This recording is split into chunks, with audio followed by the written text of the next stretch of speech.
Background.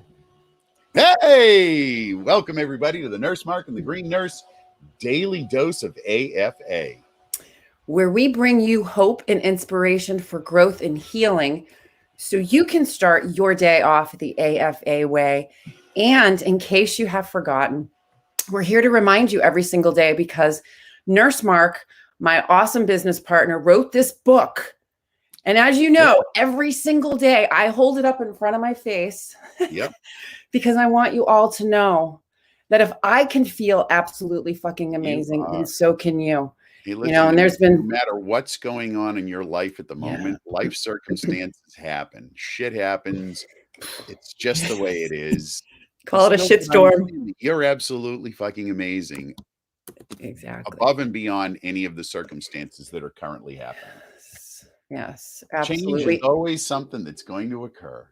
That's why we have our umbrella, Nurse Mark, right? So if you don't like what's raining on you, you just put your umbrella up. Yeah, that's exactly right. I look at it as shitstorm. You know, we have ways to get through it, and that's why we do this every day. That's exactly right. We do this.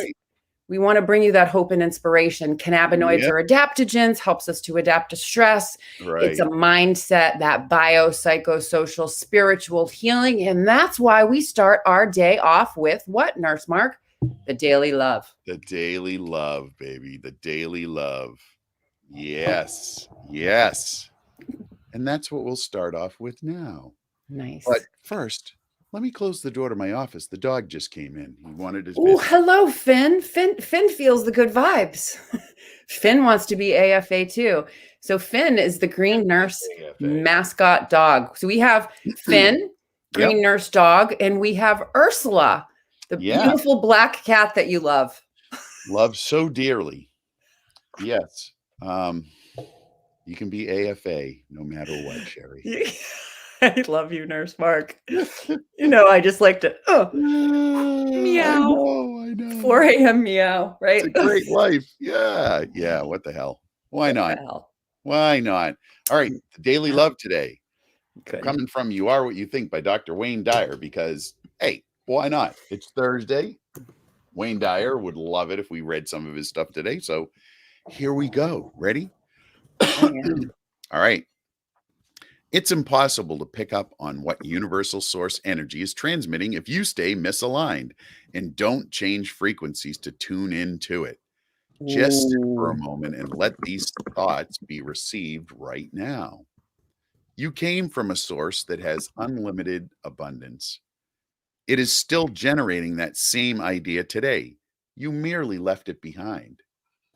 But when you return to those frequencies of your source, you'll start to recognize them again. They'll begin to sound familiar to you. And ultimately, you'll look back in harmony, singing the music that you sang long before you acquired an ego and began your journey of misalignment. Ooh, yes. Whew. Right. So cool. Being human is just the journey of misalignment. There you go. Right. So here, this is a really fun analogy. So you think about it, if you come to the fork in the road, right? So it's not that it's the right road or the wrong road. You know, it just could be one lesson versus another lesson. One choice could have been made, you know, based on spiritual principles, while the other one could have been made of human principles. But are any of those choices wrong? No, they're not wrong. It's just going to bring us to the next level. Goes back to that same, you're absolutely fucking amazing, no matter what. Choose this, choose that. Yes. So here's the other cool thing that I love that you brought up, Nurse Mark, or that Dr. Wayne Dyer brought up, was the universal source energy. Yeah. And what does that feel like? Right. Right. So you can, you can think about what it might feel like. And I have the chills just saying it because I can feel it right now coming in. Right? What is that? What is that divine presence? What is that divine love? What is that bliss-like feeling feel like when we tap into source energy? Let me just tell you something. It feels absolutely fucking amazing. It does. And then the filter of being in the meat suit comes in again, and that kind of gets cut off, right? Misaligned. You can't feel, you can't see it anymore. It's still there. Yeah. Yeah. I got a cool analogy for the meat suit. Okay, now I'm cracking myself up. Yeah. So think of your meat suit as a glue suit, okay? And you have the choice to let whatever's going on around you stick to your meat suit, glue suit, or not. Yeah. There you go, right? Because you can brush it right off, or you can let it stick. Boy, oh boy, that takes practice. It certainly does. That's why every day is a beautiful opportunity and a challenge just to get up and live through the day and not, fall into that being human, right? Doing human and just letting it all go and just recognizing that you come from absolute abundance. Absolute abundance. Yeah. So good one. Good one. Yes. Really good. So good morning, everyone. I don't see, let me see. Anyone in there out there in Green Nurse Facebook land? Good morning, good people. Denise. Good morning. If you're out there, say hello to us. Oh, Green Nurse, that must be Denise. Excellent. Excellent. Good morning. So before we dig in, I want to keep talking a little bit about high vibes, just while we're on the subject. Let's go. So real quick, a reminder to everyone, and it's right in the comments there, is we're having an event on June 12th. High Vibe Day. Activate your endocannabinoid system. A beautiful, gentle retreat with cannabis education. We're going to have a consumption table. We're going to talk about the endocannabinoid system. We're going to do some activities that support and nourish the endocannabinoid system, which is going to be beautiful. Cannabis yoga, a little breath work, a little meditation, a water ceremony. We are going to have a water ceremony, and this ties into exactly what you talked about. Dr. Emoto wrote a book called Messages from Water. And it all has to do with vibration, frequencies, and intention. So the interesting thing, what Emoto did, and I actually saw him speak in LA in 2008. He was a really powerful speaker. He had a translator, obviously, but what he had to say, his message was so powerful. And he showed demonstrations where he took water and he froze it with specific words that were around the container of water. And the two most powerful, and then what he did was they would sit there, for, I don't know, a couple days. He would take the ice and he would slice it and look at it under an electron microscope. And the words that were love and gratitude had the most beautiful crystalline structure, right? This beautiful divine matrix of love, and what you would feel that this love and gratitude would look like. On the opposite end, when you looked at the words that were hate and fear and those negative words that were on that water container, the electron slice showed very dysmorphic, very uneven, not very aesthetically pleasing looking crystals. And it had a very different feel to it, looking at the words, looking at the crystal. So just think about this. Energy. And these were just words. That goes back to the whole I am. So just think, if you think about this. You take your glass of tea, your glass of coffee, your glass of water, or whatever you're drinking today, and you look at it and tell it that you love it. I love you. Thank you. I am grateful. Just imagine now that you're bringing that into your body. You're bringing in good vibes. So that's a really, isn't that good? I love that. One. Yeah. Yes, absolutely. So good topic today, Mark. I am all about vibration, frequency, energy. Listen, so we're going to do water ceremony. Did you check the tide for our event? It may be a mud bath ceremony in case the tide's low. Well, that's okay. That's okay. We can, what we can do? And putting that mud all over your body. We adapt, right? As cannabis nurses, we can find a way and a reason to use mud and apply it to the endocannabinoid. Oh, yes. Yes. We'll definitely do that. So, hey, Throwback Thursday. Yeah, good one, Mark. Talk about some important stuff today. I know. And I love it that you are history, current events, you know the law, like you're my go-to nurse, Mark. I just thank love you. That stuff. I really do. Yeah. I like this. Today we're going to talk about the MORE Act. Great. Because the MORE Act is federal legislation that would end prohibition that we still can't get past an old white guy. An old white Southern guy. Does that sound familiar? That's how prohibition started. By the way, folks, let's go back in history, and all recognize that the North did not win the Civil War. There we go. Okay, it appeared that the North won the Civil War and emancipated all of our black brothers and sisters. That's complete bullshit, because 5 years later, the Southern senators were able to pass legislation that began Jim Crow, which basically was federal troops left the South and led all of those poor black people back into the hands of the people that used to own them. Only now it was called sharecropping. You got to pay your former owner for the right to grow crops. Only they controlled everything. They sold you all your supplies. They sold you all of your food. And at the end of the day, you were working for free. At best, at the end of the day, you broke even. So you were, in fact, enslaved again. That's what happened. The South did win the Civil War. So here we are back again, and we've got Mitch McConnell, a Southern old white senator who has been blocking the MORE Act since last year, because the MORE Act was actually put forward last year as federal legislation to end prohibition. So what does it say? So it would require federal courts to expunge prior cannabis-related convictions and provide for resentencing. Listen, we know that this absolute war on drugs, this craziness, is all racially motivated. So here we are. We're going to try to make things right, as they should be, right? Yep, I agree with you, Mark. It provides grants and fundings to communities most harmed by the war on cannabis. Really, the war on drugs. It's just, we have to recognize that this has taken place. And we can't just sweep it under the rug and move into this new space of white people making a whole shit ton of money off the cannabis industry. Exactly. That's what's happening. And people remember, we talk about things that people don't want to talk about. That's not true. Yeah. Okay. It's true. Yeah. So here we are. It would look at it to licensing and employment in the cannabis industry. If you look at the numbers of licensed providers of cannabis, dispensaries and grow, you look at it in each state, there is a huge disparity based on race. Still. So how do we combat that? Well, the MORE Act would help that, wouldn't it? Yeah, totally. So it would block federal agencies from denying public benefits or security clearances due to marijuana use.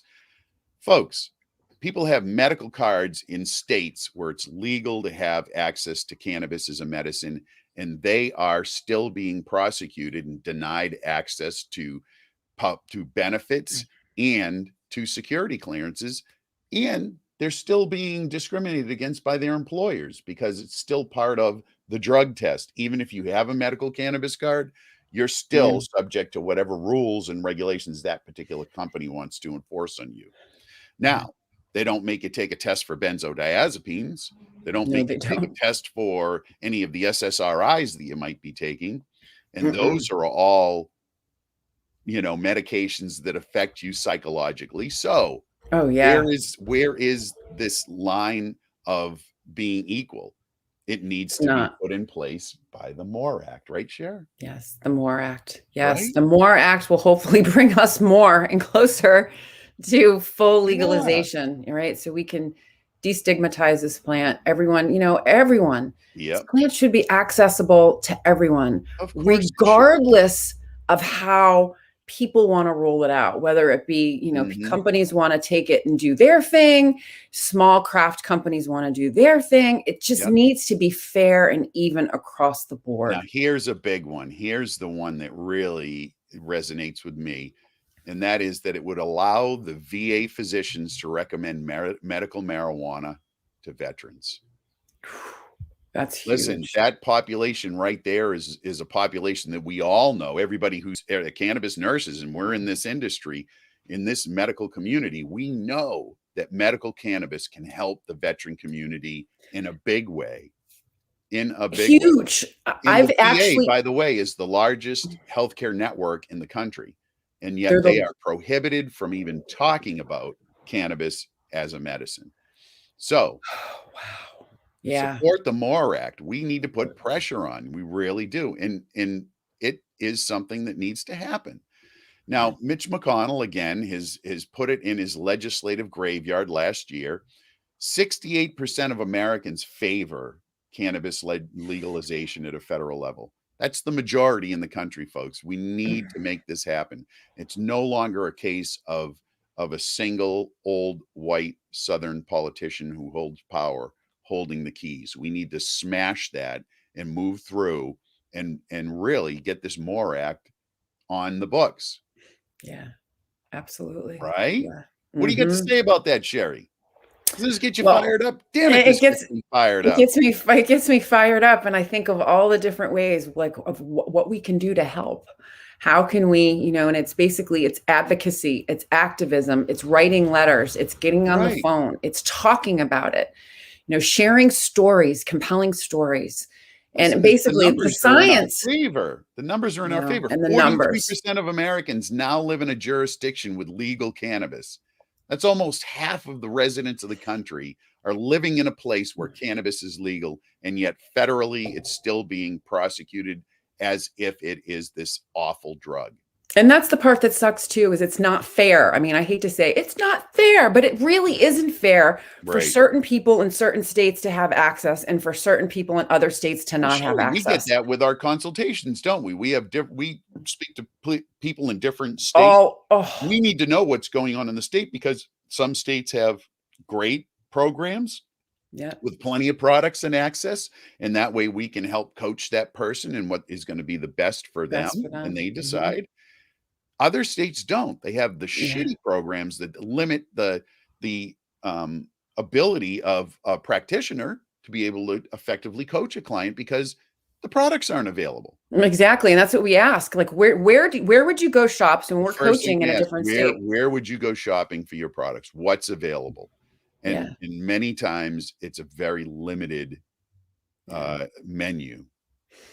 And that makes it difficult because the client isn't going to be able to get what they need, whether it's the route of administration or the strength of the product. I mean, there are just so many and then roadblocks and barriers. And just think about how devastating. I'm thinking to myself, people that are desperate, sick, suffering, they've seen, they've heard testimonials, they're into it, they want to try it. Right. And then to be limited, it's just like dangling the carrot and keeping pulling. Sure. You know what I mean? It's just still so ridiculous. There are still people being taken out of long-term care nursing homes, facilities, because they use cannabis as a medicine. They're being removed. Like, that shit happens still today. It boggles the mind. If you're not aware of it, it's not really in your world. You don't really think about it, but that's what's happening today in the United States is we're still having these law enforcement issues on a federal level, all the way down to local, where they're just still pushing this ridiculous prohibition of cannabis. And we're done with it. 68% of the country says we're done. We're done. So how do we force the federal government to do it? Well, I don't know, Sherry. Hell, the DEA has lost lawsuit after lawsuit since the 1970s saying that they have to descheduleize cannabis. Wouldn't it be cool? They may not have known that, but they've lost in federal court. Supreme Court, absolutely. Tells them you have to do this. And what do? They ignore it. They just don't do it. So who do they have? Just curious, okay? And I hate to be ignorant and not to sound not intelligent, but this is just not my arena. Not in our world. Who fights for? So in the courtroom, when they take this to court, who's presenting the scientific research and evidence? Normal, primarily. Okay. Normal is the organization that's been doing it since the 70s. So they're the ones who are putting this forth, and and so the issue is that we have government entities that actually operate above the law. Like there's nobody holding them accountable. There's nobody that can say, hey, you need to do this. Even the Supreme Court of the United States of America can't force the DEA to do what they need to do. It's it's just let's just be really clear about that. So how do we get this done? We just keep chipping away. We just keep moving the MORE Act into the limelight, into the spotlight, really just getting it. Well, then it also makes me think too about medical professionals starting to participate in NORML. getting involved with that nonprofit and what they're doing, and bringing in, a medical professional voice to that platform as well. I mean, that's why we have the ACNA, right? And, the American Cannabis Nurses Association. We have Cannabis Nurses Network. And we have the Green Nurse Association of Cannabis Specialists. We have the Green Nurse. Yeah, we have a lot of support, medical-oriented organizations that we just need to apply some pressure. Yeah, it's not something we normally do, right? We normally don't reach out to our legislators. No. What do? We sit back and say, yeah, somebody else will do that. I'm going to tell you, one of the most pivotal moments of my nursing career was literally standing up on the State House steps with a microphone talking about hemp and, and the legalization of hemp and what's going on in hemp in Massachusetts, and having that microphone and being that advocate and that activist and shouting out across Boston Common. That felt so good, like to be able to, say my truth. This plant saved my life. Here's another silly thing. So, when Massachusetts actually passed, that you could actually be a hemp farmer, they also said that you can grow it, but you can't produce any products. If you produce the products, you can keep them on a shelf in your warehouse. If you sell one, you're going to lose your license. So it's basically, hey, throw all this money into growing hemp, but don't do anything with it when you're done. Like, you can't sell any produce in Massachusetts. Sort of silly, sort of governmental, bureaucracy, government. Think about it. It's just, it's other people's money that's being spent to try to keep this prohibition in place, and it's time that it's done. I don't know about what all of you who are listening think. Don't you think it's about time? Yeah, it's about time. Don't you think it's about time? Well, just spread the word. Everybody you talk to, say, hey, don't you think it's about time that we ended the war on drugs? Yeah, all of them. Cannabis prohibition. Well, I mean, Sherry, let's be real. I mean, we have an opiate epidemic in our country, right? That was propagated by pharmaceutical companies who made a lot of money, who knew what they were doing, and a physicians network that was marketed to. So where was the prosecution of that war on drugs? Nobody went to jail for that. Do you know what the owners of the pharmaceutical company did? They declared bankruptcy so that they wouldn't lose any of their money. Oh, wow. This is history. That's the bullshit that goes on in the country. So nobody went to jail. Nobody was prosecuted for it. And yet 50,000 people a year on average were dying from opiate related deaths, right? Completely perpetuated by a legal drug delivery system. Yeah. And so you just got to think about I just get back to the opioid related deaths. Some of them that were accidental, and then some of them that were on purpose because the pain was too great of living. Like, you got to, you know what I mean? Like, we know addiction isn't a criminal activity. Addiction is a medical condition that is, it isn't. And it's generally caused by trauma. That's of course. It's many times it's related to trauma. And it is a mental illness. And then when you, try to treat that with some drugs that make you feel good for a little while and ease that pain, physiologically changes your brain. I mean, addiction is just that. That's what it is. Yeah. It's just that bad. Here we are. Okay. Here we are. More act history things. We talked about some of the history. Yeah. And yesterday's history. There it is. Yesterday's history. Tomorrow's a mystery. And what can we do today to plan for a better tomorrow? Today, tell everybody that it's time that cannabis was federally legal. It's time. Yeah. It is time. Spread the word. Keep it going. We'll make that 68% number 99%. Absolutely. Sounds good. Hey, if my mother's on board, let me tell you. Hell yeah. Mom, if you're on board, I'm with you. I can get everyone else on board if my mother's on board, for sure. All right. What do we got going on? Tomorrow morning at 8 a.m. and then? Yes. Tomorrow morning at 8 a.m., I'm going to be broadcasting live from the Lake House up in New Hampshire. Green Nurse Denise has a lake house. One of our other retreat centers that we're going to be planning a retreat in the fall. So we're going to be there. And then right after that, we are going to do Frequency Friday which is more about that energy, light, love, information, frequency, vibration, and talk about that and have an experiential session. So that's going to be really fun. Should be fun. Yeah. And June 12th, don't want to miss our event. Come on down to the farm. Come on down. It's going to be a really good one. We're going to have some good things going on. Good things going on. Yeah, exactly. You're going to love it down here. Get your tickets now. Don't miss out on it. It's going to be a great afternoon. And really, it will activate your endocannabinoid system. It totally will. And one other thing too, so the day after, there's another event that we just put up yesterday and we did an interview with Vanessa Cruz, cannabis nurse Vanessa Cruz.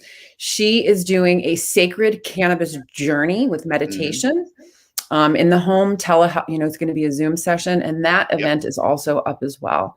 So check out a couple of our events. Yeah. Great. AFA Day. Thanks for stopping by. Have an AFA Day, Thirsty Thursday, June 3rd, 2021. Only one you're going to get. Get out there, have some fun, get into that universal source of energy, step out of the way and get right in. It's okay. Jump all the way into the river, get in that flow. All right, Sherry, I'm having an AFA Day. Me too. I got to hear. You got to tell me, what is it all about? I know it's so cheesy, but I have to say it because it is truly a good reminder. It is about living your best life, helping others do the same, and decreasing stigma around what it means to feel good. We all deserve to feel good. Have an AFA Day. We love you all. All right. See you guys.